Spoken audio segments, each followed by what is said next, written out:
Hello అండి. Welcome to homely house wife. This is Priya. ఈరోజు వీడియోలో నేను భోగి రోజు మేము ఏం చేసాం అనేది నేను పెడుతున్నాను అనమాట. సో భోగి రోజు ప్రొద్దుటైతే మేము మా ఇంటి దగ్గర మేము వేయలేదు, కానీ మామూలుగా గుళ్ళ దగ్గర ఊళ్ళో ఉంటాయి కదా. సో మేము ఎవ్రీ ఇయర్ ఎక్కడున్నా సరే, గుంటూరులో ఉన్నా లేదా ఇంకో చోట ఎక్కడున్నా సరే, ప్రొద్దుటే భోగి రోజు మాత్రం భోగి మంటలు ఎక్కడేసారా అని చూసి ఆ ఊరంతా కొంచెం తిరిగి వెళ్తాం అనమాట. సో ఈ సంవత్సరం కూడా అట్లనే వెళ్ళాము. మోస్ట్లీ టెంపుల్స్ దగ్గరే వేస్తున్నారు. ఇక్కడ తాడేపల్లిగూడెంలో మాత్రం చాలా చోట్ల ఏంటంటే అర్ధరాత్రిలో వేసేస్తున్నారంట, 2ంటికి 3ంటికి అట్లాగా. సో అది తెల్లారేసరికే భోగిమంట అయిపోతుందన్నమాట. సో మేము మార్నింగ్ 5:15 ఆ టైంకి వెళ్ళాము. ఆ టైంకి మేము వెళ్ళాము. అప్పటికి కొన్ని మాత్రం వెలుగుతూ ఉన్నాయి మెయిన్ రోడ్లో. సో అప్పుడు మాత్రం చూడడానికైతే చిన్నగానే ఉంది, కానీ అసలు చాలా దూరమే వచ్చేస్తున్నాయండి. అసలు నిప్పురవ్వలు అయితే కొంచెం జాగ్రత్తగా చాలా దూరం నుంచే వీడియో తీయాల్సి వచ్చిందనమాట. దగ్గరుంటే బాగా పడిపోతుంది, చూసారా. సో అట్లా ఉందనమాట. అయిపోయిన తర్వాత ఇంకా పూజ చేసుకున్నాము. కృష్ణుడికి భోగిపళ్ళు అనమాట. మామూలుగా అయితే చిన్నపిల్లలు ఉన్నవాళ్ళు కదా భోగిపళ్ళు పోస్తారు పిల్లలు ఉంటే. సో నేను పిల్లలు పెద్ద అయిపోయిన తర్వాత ఎవరికి పోయాలి అని అనుకుంటే మా చిన్నత్త గారు ఫొటోస్ పెట్టేవారు అనమాట. సంక్రాంతికి కృష్ణుడికి వాళ్ళు భోగిపళ్ళు పోసినట్టు, వాళ్ళు ధనుర్మాసం అవి కూడా చేస్తారు.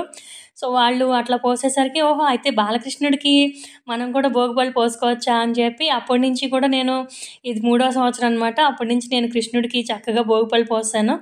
చూసారా ఎంత అందంగా ఉన్నాడో కృష్ణుడు. చక్కగా వెన్న తినేసి నేనా తిన్నది అన్నట్టుగా, అవునా నాకేం తెలీదు, నాకంటే అమాయకులు ఎవరు లేరు అన్నట్టుగా పెట్టినట్టుగా అనిపించింది. అసలు ఎంతో అమాయకంగా ముద్దుగా ఎంతసేపు చూసినా చూడాలనిపించేలా ఉన్నాడనమాట ఆ రోజైతే కృష్ణుడు. అక్కడ పూజ అయిపోయి నేను యువతలకు వచ్చేసిన తర్వాత కూడా నాకు ఆ కృష్ణుడి రూపమే కళ్ళలో మెదులుతూ ఉంది. అంత అందంగా ఉన్నాడు. మీరు కూడా చూడండి. మీకు ఎలా అనిపించింది నా బాలకృష్ణయ్య అనేది మీరు కామెంట్ సెక్షన్లో చెప్పండి. సో ఇదన్నమాట, ఎంతో అమాయకంగా ముద్దుగా చూస్తున్నట్టుగా అనిపించింది. అండ్ ఆ రోజు ఈవినింగ్ అయితే శివముక్కోటితో సమానం అని చెప్పారనమాట మా డాడీ. ఆ రోజు ఆరుద్ర నక్షత్రం, పునర్వసు ఆరుద్ర నక్షత్రాలు ఉన్నాయి, చాలా మంచి రోజు అని చెప్పారనమాట. సో ఇది కూడా నేను ఈ 2nd సంవత్సరం అనమాట, ఇది 2వ సంవత్సరం. నండూరి శ్రీనివాస్ గారిని నేను ఫాలో అవుతున్నాను. సో ఫాలో అయినప్పుడు ఆయన సంక్రాంతి రోజు శివుడికి రుద్రాభిషేకం చేసుకోమని చెప్పారనమాట ఆవునేతితోటి. సో లాస్ట్ ఇయర్ చేసాం. లాస్ట్ ఇయర్ విజయవాడ మా అత్తగారి ఇంట్లో చేసాం అనమాట.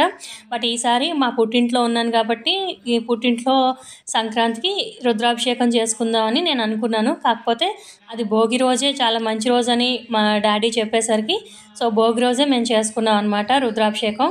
అది కూడా ఓన్లీ ఆవు నేతితో మాత్రమే.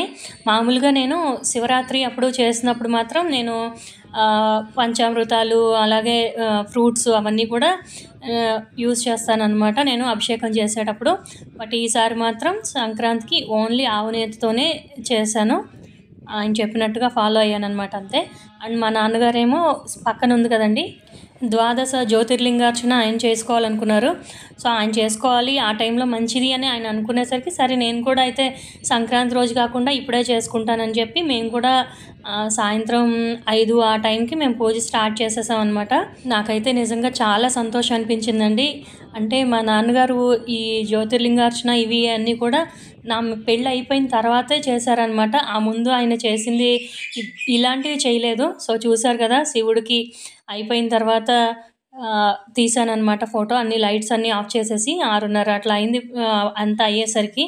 సో చూసారా, నిజంగా శివుడు కళ్ళు ఉన్నట్టు అట్లా అనిపించింది నాకైతే. ఎంతసేపు వీడియో తీసినా, అక్కడ ఎంతసేపు నుంచుని చూసినా సరిపోలేదు. మనసులో ఏదో భావోద్వేగం. అక్కడ నేను ఆ ప్రదేశంలో ఉండగలిగినందుకు చాలా సంతోషంగా అనిపించింది అనమాట. కార్తీక మాసంలో అట్లా మా నాన్నగారు చేస్తూ ఉంటారు, కానీ మేము ఆ టైంలో మేము అక్కడ ఉన్నాం కదా. సో హాలిడేస్ అప్పుడైతేనే నాకు వీలుగా ఉంటుంది. ఫస్ట్ టైం నేను ఉన్నప్పుడు చేశారనమాట. నాకు చాలా సంతోషంగా అనిపించింది. అండ్ అలాగే మాల వేసుకున్నప్పుడు, ఇది సాలగ్రామం అండి, సాలగ్రామం అండ్ అలానే స్ఫటికలింగం అనమాట. సో ఆయన రోజు కూడా అభిషేకం చేస్తూ ఉంటారనమాట. డైలీ శివుడికి అభిషేకం చేస్తారు. అండ్ ఎంత ఆనందం కలిగిందంటే నేను అసలు మాటల్లోనే చెప్పలేను. తర్వాత నాకు శివుడు అక్కడ ఉన్నట్టుగా నేను భావించానా అని కాకుండా నిజంగానే నేను వచ్చి అక్కడ కూర్చున్నాను అని చెప్పి శివుడు కూడా నాకు ప్రత్యక్షమై కనిపించారనమాట ఆ ధూపంలో. సో, చూసారు కదా! ఇప్పుడు సడెన్‌గా ఉన్నట్టుండి ఒకసారి ఎక్కువగా వచ్చేసిందనమాట ధూపం అనేది. అప్పుడు ఆ టైంలో పూజ చేసి అక్కడ ఉన్నప్పుడు మాత్రం మనసు ఒక రకమైన భావోద్వేగానికి లోనవుతూ ఉంటుందండి. ఆ ఉద్వేగంలో అక్కడే మనసుని ఆపేయాలి మనం అన్నట్టు ఎప్పుడూ అనిపిస్తూ ఉంటుందనమాట. ఎప్పుడైతే ఆయన ప్రెజెన్స్ అక్కడ ఉంది అని మనకు తెలియకుండానే మనసు మాత్రం ఫీల్ అవ్వగలుగుతూ ఉంటుందనమాట. అలా జరగడం అనేది చాలా అదృష్టం. అది మా నాన్నగారు పూజ చేసినప్పుడు పోయినసారి అలానే జరిగింది. ఈసారి గూడా అలానే జరిగింది. పోయినసారి శ్రీకాకుళం వీడియో అప్పుడు కూడా పెట్టాను కదండీ! అక్కడ హోమం చేసినప్పుడు వచ్చిన రూపాలు అవి. సో, ఇప్పుడు గూడా ఆ ధూపంలో శివయ్య ప్రత్యక్షమయ్యారనమాట. సో, నేను ఇన్‌స్టాగ్రామ్‌లో అయితే నేను ఆ రోజు పోస్ట్ చేశాను. సో, జస్ట్ నేను మార్క్ చేశాను. చూడండి ఆ ధూపంలో శివయ్య ఎంత చక్కగా ప్రత్యక్షమై అక్కడ కూర్చునున్నారో లింగ రూపంలోనే. నాకైతే చాలా సంతోషం అనిపించిందండి. అంటే ఇటువంటి పేరెంట్స్ ఉన్నందువల్లే కదా నేను కూడా ఇంకొంచెం ఎక్కువగా భగవంతుడికి దగ్గర అవ్వడానికి నేను ప్రయత్నించగలుగుతున్నాను. వాళ్ళు చిన్నప్పటి నుంచి నాకు నేర్పించడం ఏదో ఒకటి నేర్పించడం వల్లే నేను ఇప్పుడు నాకు నేనుగా ఆ దేవుడికి దగ్గర అయ్యే ప్రయత్నం చేయగలుగుతున్నాను. ఆ దేవుడిని అనుభవించాలి అనే ప్రయత్నం చేయగలుగుతున్నాను. ఏదైనా నేను సాధనా మార్గంలోకి వెళ్ళగలిగాను అంటే ఖచ్చితంగా అది వాళ్ళు చిన్నప్పటి నుంచి నేర్పించిందే అండి. అటువంటి తల్లిదండ్రులకు పుట్టడం మాత్రం నా అదృష్టం. అండ్ తర్వాత పూజ అది అయిపోయిన తర్వాత మేము భోగిపళ్ళు పేరంటాలు అవి ఉంటాయి కదండీ! సో, అక్కడ ఊళ్ళలోకెళ్తే కొంచెం ఇదే అడ్వాంటేజ్ అనమాట. ఈసారి మాత్రం అందరూ ముందు చేసుకోకుండా కొంచెం నేను వెళ్ళిన రోజు చేసుకున్నారనమాట. సో, నాకు కూడా హ్యాపీనెస్ కలిగింది ఈసారి. అదృష్టం కలిగిందనమాట. భోగిపళ్ళకి అలాగే గొబ్బెమ్మలకి నేను వెళ్ళగలిగాను. సో, ప్రీవియస్ వీడియోలో ఇంకొక వీడియో పెట్టాను కదా! సో, భోగిపళ్ళు పేరంటానికి వెళ్ళానని చెప్పేసి. ఇదేమో భోగి రోజే చేసుకున్నారనమాట వీళ్ళు. గొబ్బెమ్మల పేరంటం అలాగే పిల్లలకి భోగిపళ్ళనమాట. బిఫోర్ లాస్ట్ ఇయర్ నేను కూడా మా పాపతో పెట్టించాను. అదే ఫస్ట్ టైం. ఇంక లాస్ట్ టైం కూడా అయిపోయింది. తర్వాత కాకపోతే మేము ట్రాన్స్‌ఫర్ అవుతూ ఉంటాం కదా! సో, ఎప్పుడు ఎవరు పరిచయం అవ్వకపోవడం మూలాన పిల్లలు ఎక్కువ మందిని నేను gather చేయలేననమాట.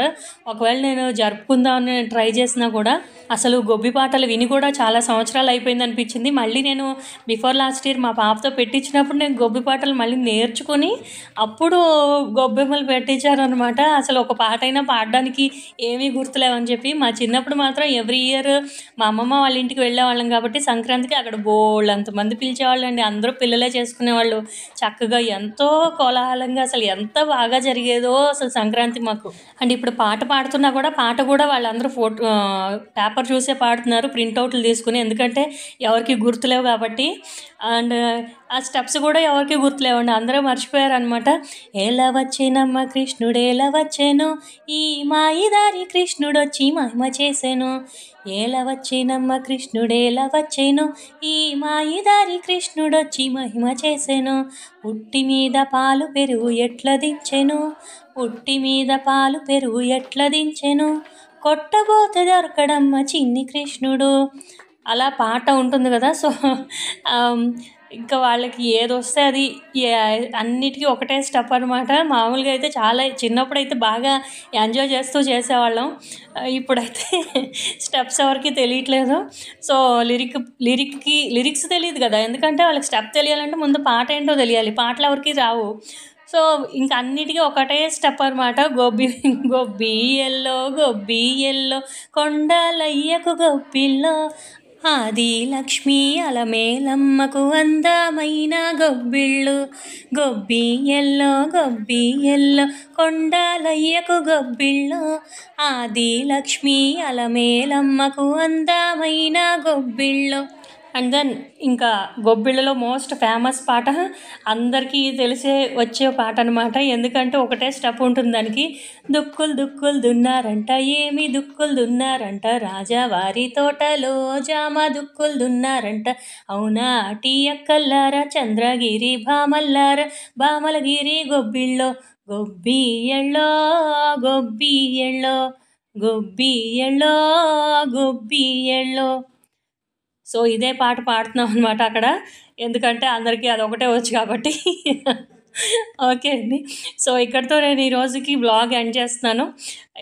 Thank you so much for watching.